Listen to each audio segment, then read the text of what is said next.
Welcome to Facts TV News, where everything is true. Bodies of elderly couple found with gunshot wounds in St. Thomas. The bodies of 68-year-old man and 53-year-old woman were found in St. Thomas on Thursday. The two have been identified as Owen Francis, otherwise called Ross Ologo, and Dolores Boy, affectionately known as Nana B. Reports are that about 2:30 p.m., police were called to an area close to the Three-Finger Jack Monument in 11 miles, where the bodies of the two people were found close to their roadside, shot with gunshot wounds. Sources report that the bodies were discovered by a friend who went to visit the couple. Clarendon teen charged for fatal stabbing of student. Detectives assigned to the Clarendon police have charged a 15-year-old boy for the fatal stabbing of another teen during a dispute last month. He was charged following a ruling from the Office of the Director of Public Prosecutions. A date is yet to be set for his court appearance. The incident happened in the community of Hot Water Lane in Rocky Point on Friday, March 8. The police report that the accused and the deceased 15-year-old student, Shaquille Wind, otherwise called Keely, had a dispute and a knife was brought into play.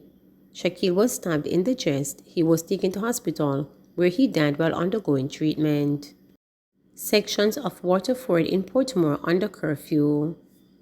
A curfew has been imposed by the police in sections of Waterford in Portmore, St. Catherine. The curfew began at 6 p.m. Thursday and will remain in effect until 6 p.m. Saturday, April 16. The boundaries of the curfew are as follows. North, along an imaginary line, about 148 meters from western boundary vicinity, the intersection of Adair Drive with Caymanas Drive to the train line at the Dyke Road. East along the Dyke Road from the train line at the northern boundary to the intersection with Passage Fort Drive. South along Passage Fort Drive from the intersection with Dyke Road to Caymanas Park Wall at the western boundary. West along an imaginary line about 179 meters from the Passage Fort Drive, running parallel along the Caymanas Park Wall to the northern boundary. During the hours of the curfew, all persons are required to remain within their premises unless otherwise authorized in writing by the ground commander. PM says zozos remain in demand.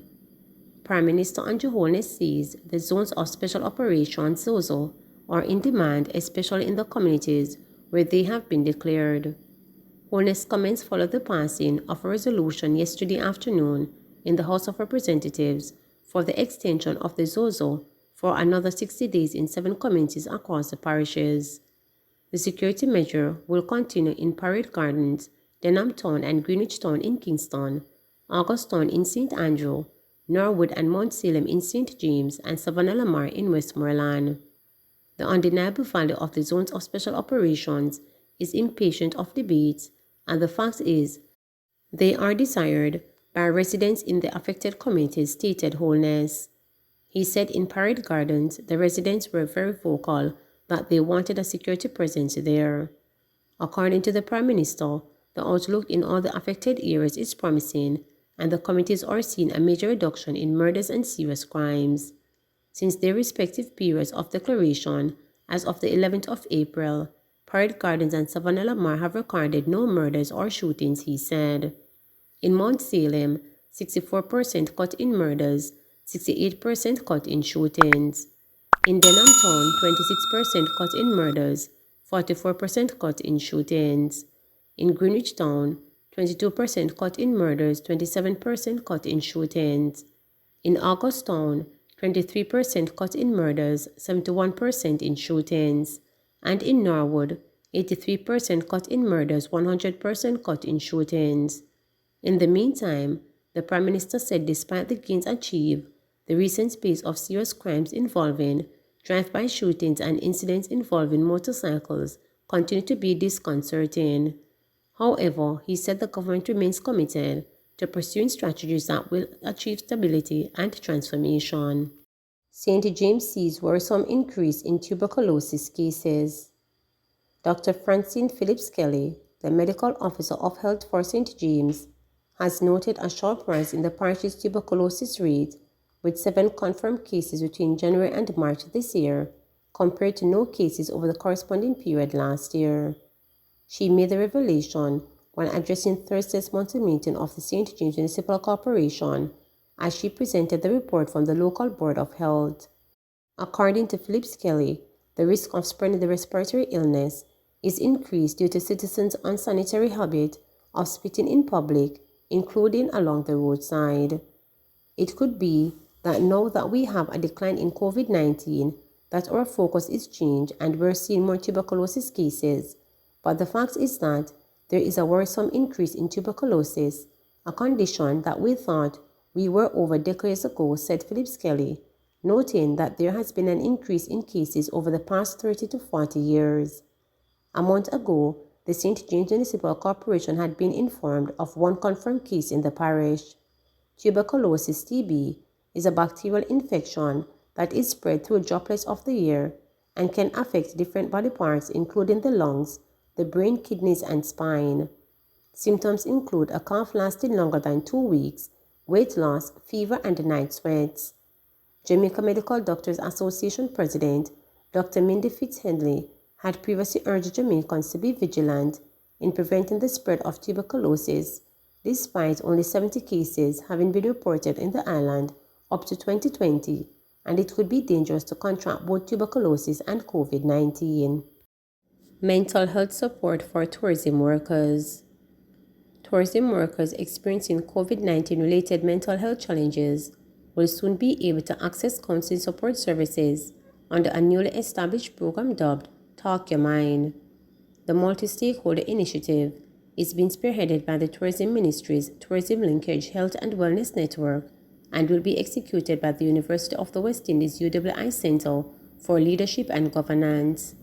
Support is also being provided by the Tourism Enhancement Fund (TEF). The program was launched on Wednesday during a brief ceremony at the UWI's regional headquarters, Mona St. Andrew. It aims to raise awareness among tourism workers about who they can contact if they believe they are experiencing anxiety, depression, mental confusion, social deprivation, and stress resulting from COVID-19. Counselors and psychologists will also be identified within resort areas to provide the requisite interventions. An initial 10 counselors, inclusive of clinical and psychological associates and students of the UWI Clinical Psychology Program, have already been on board to provide support. Their services will be formalized with the signing of contracts shortly. Tourism workers requiring psychological support services will be able to interact with these and other targeted counselors via the program's website, slated to go live soon. Minister of Tourism Edmund Bartlett welcomed the initiative and commended the stakeholder input facilitating its development in a speech delivered by TEF Executive Director Dr. Kerry Wallace. He said research shows that a significant number of tourism workers globally have been affected by mental health challenges since the onset of the COVID-19 pandemic, pointing out that we also notice that pattern here in Jamaica. There is no doubt that the state of the mind would have been affecting productivity, efficiency, job satisfaction, and it can manifest in the form of self-harm and harm to others, Bartlett added. He said in recognition to his tourism sector's importance to Jamaica's development, the Talk Your Mind project was created with the goal of implementing concrete solutions to address the growing mental health concerns among local tourism workers. Bartlett also assured that the ministry will continue to offer health and wellness support to the workers through the COVID-19 vaccination program. New fire station in Montego Bay to open in May. The newly constructed Montego Bay Fire Station in St. James will be officially opened on May 3rd. Speaking at the monthly meeting of the St. James Municipal Corporation on Thursday, Jamaica Fire Brigade's JFB, Acting Assistant Superintendent of the St. James Division, Janie Jones-Henry, informed that the brigade is currently working to complete the installation of utilities for full functionality of the state-of-the-art facility. It was officially handed over to us, JFB, by the project team, and the provision of the installation of utilities is being actioned by the Jamaica Fire Brigade, she informed. The 4-story facility, constructed at approximate cost of $574 million by the Jamaica Social Investment Fund, JSIF, under a disaster vulnerability reduction program, is considered to be the most modern fire station in the region. It features dormitories for the firefighters, administrative offices, a gym, and communal space. Meanwhile, in an interview with GIS News, Managing Director of JSIF Omar Sweeney said the necessary furniture and equipment needed to outfit the fire station are being put in place. We are in the final stages of making the station ready, and we anticipate that the government officials will be present on the 13th of May to open it. Equipment to outfit the facility have been coming in.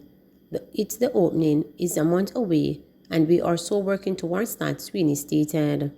The new fire station, which have the capacity to accommodate over 200 firefighters, will replace the old Barnett Street facility that was demolished in 2006. Councillors salute Spanish Town Mayor, Deputy for decade of leadership.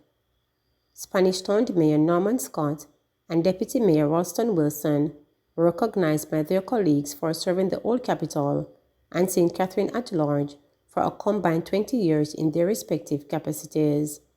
It was clear from the reaction of both men that they had no idea what was in store when senior councillors Keisha Lewis and Patricia Harris surprised them before the adjournment of Thursday's monthly general meeting of the St. Catherine Municipal Corporation, announcing that there was an idea under any other business that they needed to discuss.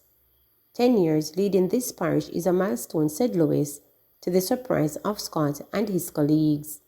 We note your hard work and achievements over these years, she continued as she began to highlight an extensive list of achievements, including the establishment of the Linstead Transportation Center, the Telford Cemetery, the renovation of the Spanish Town and Linstead Markets, the renovation of the infirmary, the development of the Old Harbour Bay Fishing Village, as well as the opening of a drop-in center for the homeless in Linstead as major accomplishments by the mayor over his 10-year tenure. Mayor, I know you are a humble little man, and you did not expect anything, she concluded, before turning the focus to Wilson, who for 10 years has supported the mayor, deputizing for him on several occasions. We want to commend you, Deputy, for the work that you have done, the hours that you put in to ensure that the business of the council is taken care of, that the checks are signed and everybody is on par, Lewis noted. Harris presented plaques and gift baskets to both gentlemen who were elected on People's National Party PNP tickets. Minority Leader Lloyd Grant, who leads the Jamaica Labour Party JLP caucus in the Municipal Corporation, congratulated his colleague councillors, hailing the mayor as his friend. You are my friend, but you know there is a time when things don't go right and I have to speak out. You are a demanding mayor, and at times I had to step on your toes, but congratulations to you and the team around you on your 10-year anniversary, said Grant. In his response, Mayor Scott acknowledged the overwhelming support he has received from both sides of the aisles. We have had good times and bad times, he said. One of my hallmarks of leading this council over the 10 years is when elections are called, we go out and campaign vigorously on behalf of our parties, but when they are all over and we enter into the chamber, we are no longer a PNP councillor or a JLP councillor, Scott said as he thanked his colleagues. Please remember to subscribe, like, share, and click the notification bell for daily updates.